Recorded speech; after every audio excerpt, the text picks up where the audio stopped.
Welcome back to the War Go Well. In today's video, I'm going to be talking about Kragnos, the end of empires.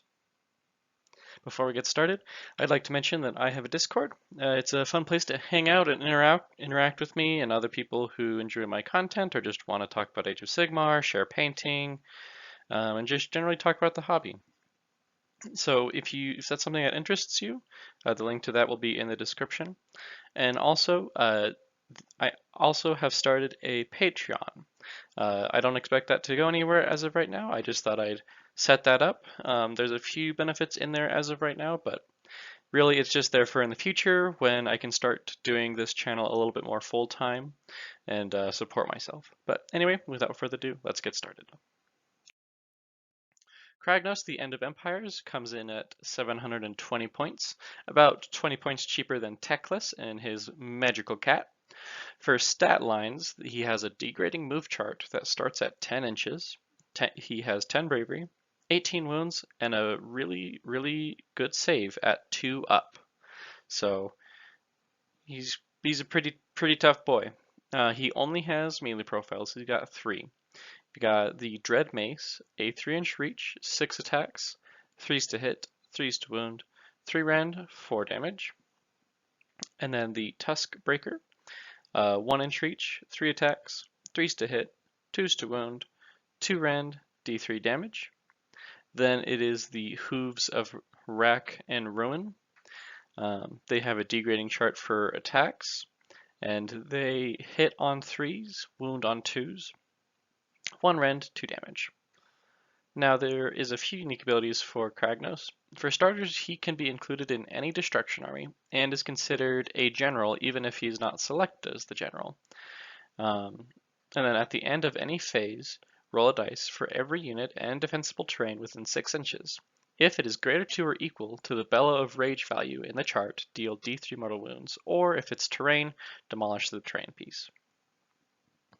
As you can see on the chart, that value gets lower as he takes more wounds, so you have a higher chance of doing that area of effect damage the more beaten up Kragnos is.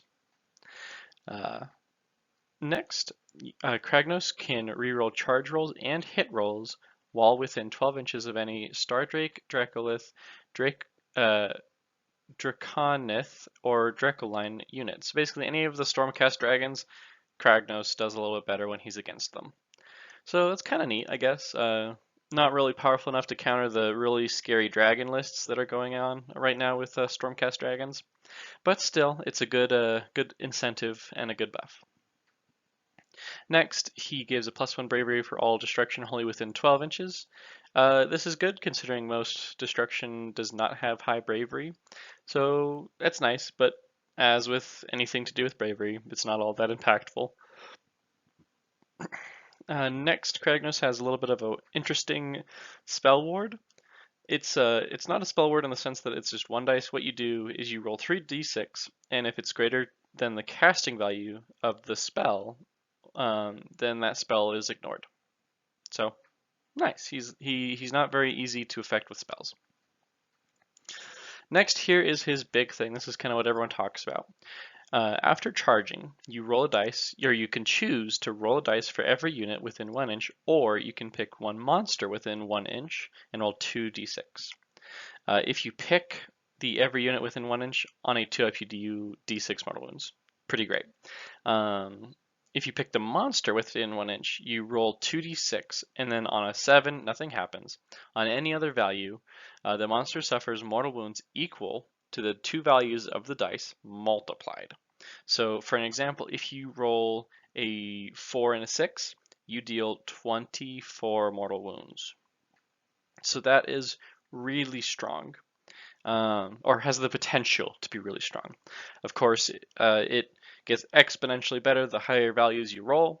For a max value of 36 mortal wounds, but I don't think there's anything in the game with that many mortal wounds. Maybe the Dread Saurian, but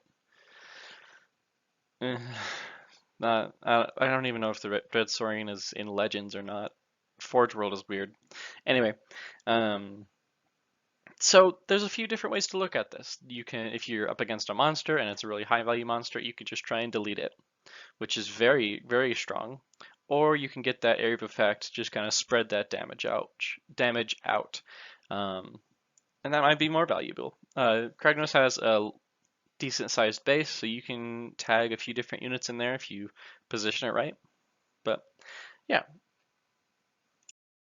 Kragnos is simple. He hit things real good. There's some potential to do a lot of area of effect damage with either his bellow, his charge stuff, and just a little bit more swingy with things, which is kind of nice. Gives you a little bit of incentive to just kind of put him in there and go get things. Um, Something that's nice about Kragnos is if you spike really hard on your charge damage, oftentimes you can one-shot most monsters. I believe most monsters have around 16 to 20 wounds, somewhere around there. Some monsters have a lot less than that, others have a little bit higher. It really just depends on what you're going up against, but that can be a real big game changer. Uh, the only thing with Kragnos is, as you saw in his stat line, he's just a real big beat stick. He doesn't provide anything to your army except combat. And there's value to that, but also it means he's very monodimensional. He doesn't have any magic, he doesn't have any command abilities. He can go in a lot of different armies, which is kind of nice, but that can only go so far. I think Kragnos is a little bit on the weaker side in terms of what he does for his points. Yeah, the multiplying damage is kind of scary, but at the same time, it's kind of like he doesn't do much else besides hit things.